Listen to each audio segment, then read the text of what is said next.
एक ऐसी समस्या जिससे प्रत्येक लड़के और लड़कियां परेशान रहते हैं, जो है उनका विवाह।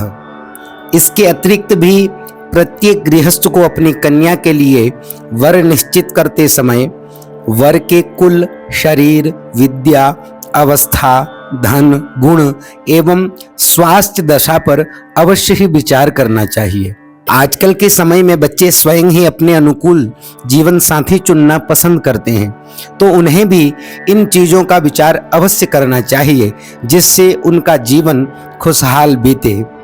क्योंकि आजकल हम अपने मनोनुकूल जीवन साथी तो चुन लेते हैं, लेकिन कुछ ही समय बाद संबंध विच्छेद हो जाता है।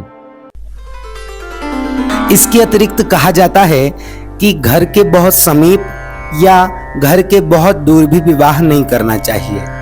सुखद गृहस्थ के लिए वर कन्या के नक्षत्र अनुसार राशि का निर्धारण करते हुए गुणैक्य बोध चक्र से गुणों की जानकारी कर लेनी चाहिए। सामान्यतया 18 गुणों से अधिक गुण मिलने पर विवाह शुभ एवं करणीय होता है।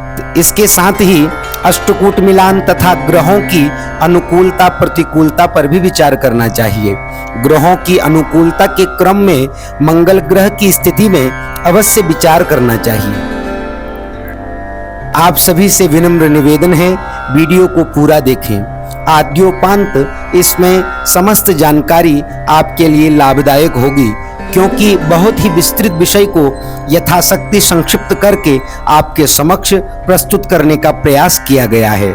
आज के भाग में हम यही जानेंगे कि मंगल ग्रह कैसे प्रभावित करते हैं वर एवं कन्या की जन्म कुंडली एवं जीवन चक्र को, तथा इससे बचाव के लिए ज्योतिषीय निदान क्या है। आज के भाग में हम उक्त विषयों के बारे में जानेंगे। वर एवं कन्या की कुंडली में मंगल ग्रह के कारण कौन कौन से दोष उत्पन्न होते हैं, जैसे मांगलिक, भौमपंचक, सप्तमंगली, अष्टमंगली इत्यादि। मांगलिक कितने प्रकार के होते हैं, मांगलिक होते हुए भी अन्य ग्रहों की स्थिति से मांगलिक दोष का क्या परिहार होता है, तथा मांगलिक होने पर क्या क्या उपाय किए जा सकते हैं कि जिससे विवाह के उपरांत वर कन्या का जीवन सुखी हो, कोई उसमें बाधा न आए। विवाह के समय जन्म पत्रिका में अन्य विचार विमर्श के साथ ही जातक के मंगली होने की दशा में जातक के माता पिता विशेष चिंतित हो जाते हैं।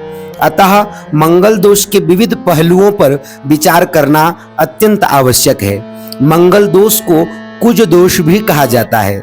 ज्योतिषियों की अज्ञानता के कारण कभी कभी अमांगलिक जन्म पत्रिकाओं को भी मांगलिक बताकर विवाह में रोक लगा दी जाती है।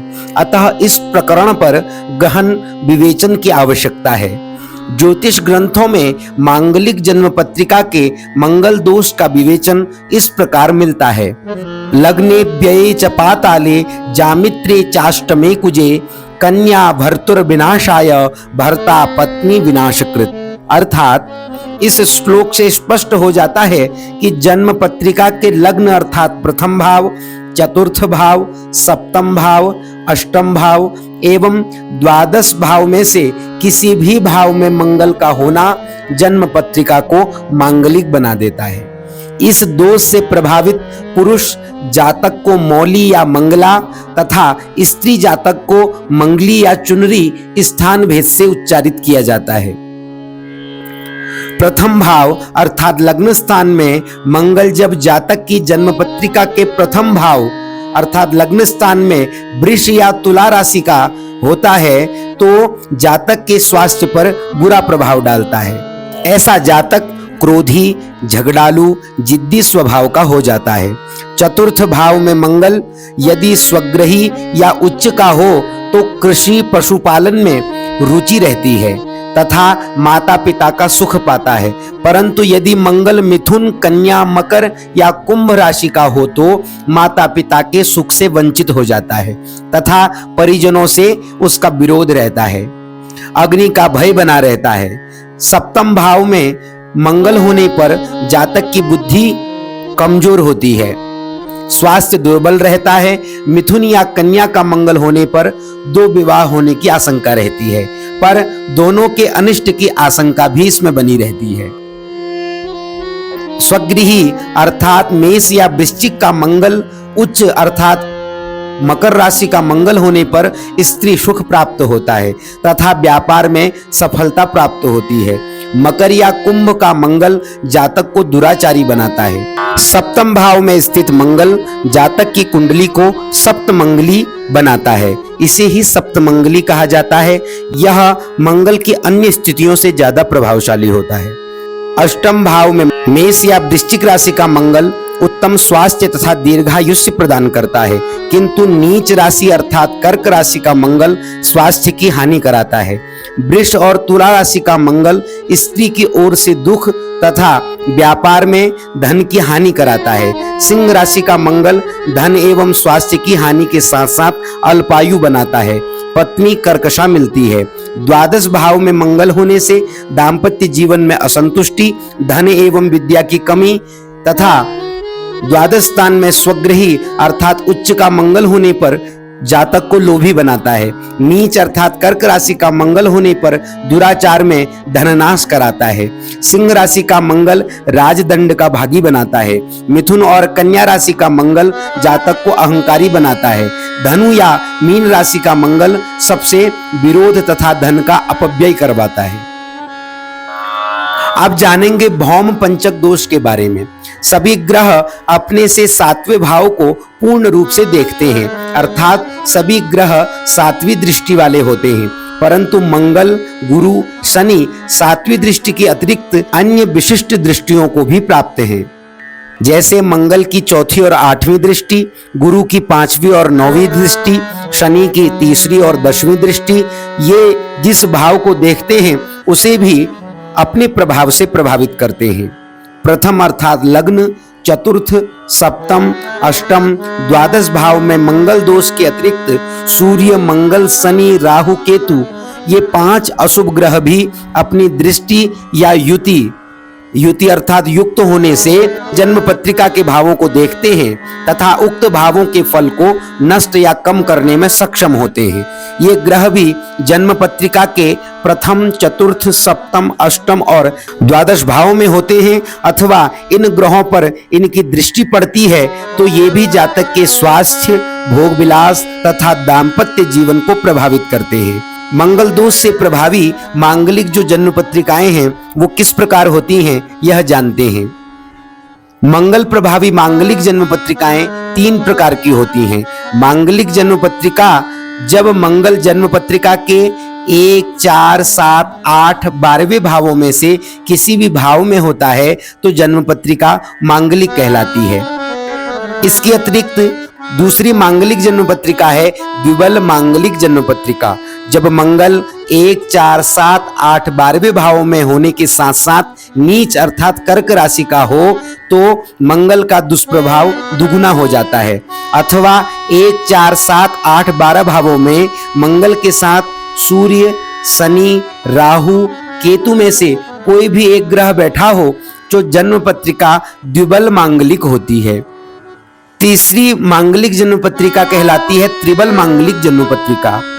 यदि नीच राशि कर्क राशि का मंगल 1, 4, 7, 8, 12 भाव में हो तथा शनि, राहु, केतु भी उक्त भाव में हो तो मंगल का दुष्प्रभाव तिगुना हो जाता है। ऐसी जन्म पत्रिका त्रिबल मांगलिक कहलाती है। तो ऐसी स्थिति में मंगल दोष का परिहार क्या है? कहते हैं जातक की जन्म पत्रिका मांगलिक होने पर माता पिता चिंतित हो जाते हैं, क्योंकि ज्योतिष शास्त्र के अल्पज्ञ ज्योतिषियों ने अनेक प्रकार की भ्रांतियां फैला रखी हैं, किंतु इनमें से अधिकांश जन्म पत्रिकाएं ऐसी होती हैं जिनमें मंगल दोष का परिहार सहज रूपेण हो जाता है। जैसे यदि पुरुष की जन्म पत्रिका मांगलिक हो तथा स्त्री की जन्म पत्रिका के 1, 4, 7, 8, 12 भावों में सूर्य, शनि, राहु हो तो जन्म पत्रिका मंगल दोष से मुक्त हो जाती है। दूसरा, जिस भाव में मंगल बैठा हो उस भाव का स्वामी ज्योतिषीय दृष्टि से बलवान हो तथा उसी भाव में बैठा हो या उस भाव में उसकी दृष्टि पड़ रही हो, पुनः सप्तमेश या शुक्र तीसरे भाव में बैठे हो तो मंगल दोष नहीं माना जाता। तीसरा, मेष का मंगल लग्न में, वृश्चिक का चतुर्थ भाव में, वृष का सप्तम भाव में, कुंभ का अष्टम भाव में तथा धनु का द्वादश भाव में हो तो मंगल दोष नहीं माना जाता। अजे लग्ने व्यये चापे पाताले वृश्चिके स्थिते वृषे जाये घटे रंध्रे भौमो दोषो न विद्यते। उच्च का गुरु लग्न में स्थित हो तो मांगलिक दोष नहीं माना जाता। ऐसे जातक का विवाह अमांगलिक जातक से किया जा सकता है। यदि शनि ग्रह 1, 4, 7, 8, 12 भाव में से किसी एक स्थान पर जातक की जन्म पत्रिका में हो तथा दूसरे जातक की जन्म पत्रिका में इन्हीं स्थानों में किसी एक स्थान में मंगल हो तो मंगल दोष का परिहार हो जाता है, विवाह शुभ माना जाता है।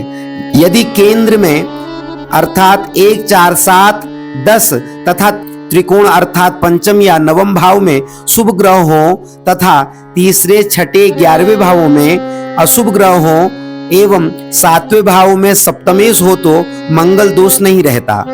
7वें भाव में मंगल हो तो तथा गुरु की उस पर दृष्टि हो तो मांगलिक दोष नष्ट हो जाता है तथा गुरु और मंगल की युति हो अथवा मंगल और चंद्र की युति हो या फिर चंद्रमा केंद्र स्थानों अर्थात 1, 4, 7, 10 स्थान में स्थित हो तो मांगलिक दोष नहीं रहता। नवम लग्न, चतुर्थ, सप्तम, अष्टम तथा द्वादश भावों में मंगल यदि चर राशि अर्थात मेष, कर्क, मकर का हो तो मांगलिक दोष नहीं होता तथा एक जन्म पत्रिका में जैसे मंगल तथा सूर्य और सूर्य, शनि, राहु, केतु आदि पाप ग्रह दूसरी जन्म पत्रिका में भी हो तो मंगल दोष नहीं रहता, विवाह शुभ रहता है। सूर्य एवं गुरु दोष विचार। इस मंगल के अतिरिक्त सूर्य एवं गुरु दोष पर भी विचार करना चाहिए। अशुभ स्थानों पर सूर्य एवं गुरु की स्थिति भी दोषपूर्ण मानी गई है। ऐसी स्थिति आने पर ज्योतिषी प्रायः इन ग्रहों से संबंधित दान आदि करने का विधान बताया करते हैं। तथापि इस समस्या के समाधान स्वरूप परिहार रूप में उक्त बात ध्यान देने योग्य है कि 12 वर्ष से अधिक की कन्या हो, 16 वर्ष से अधिक का वर हो तो ज्योतिष के विद्वान सूर्य एवं गुरु का विचार नहीं करते। अतः किसी सुविज्ञ ज्योतिषी से जन्म पत्रिका के दोष गुणों का निराकरण करवाकर संशय निवृत्त होकर विवाह कार्य संपन्न कराना चाहिए। कन्या के ग्रह यदि अधिक अरिष्ट कारक हो तो विष्णु प्रतिमा विवाह, कुंभ विवाह आदि अरिष्ट नाशक होता है। वर के लिए अश्वत्थ विवाह, कुंभ विवाह आदि का विधान शास्त्रों में वर्णित है।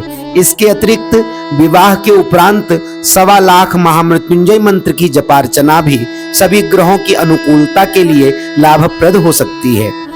इसके अतिरिक्त यदि किसी ने विवाह कर लिया हो, यदि उन्हें तब इस बात का ज्ञान न रहा हो कि उनकी कुंडली मंगली है अथवा उनके जन्म पत्रिका में ग्रहों की अनुकूलता नहीं है, तो इस स्थिति में विवाह के उपरांत 1.25 लाख महामृत्युंजय मंत्र की जपार्चना सभी परिस्थितियों में सभी ग्रहों की अनुकूलता के लिए लाभप्रद हो सकती है। इनसे संबद्ध आगे समयानुरूप एक एक वीडियो प्रस्तुत करने का प्रयास करेंगे।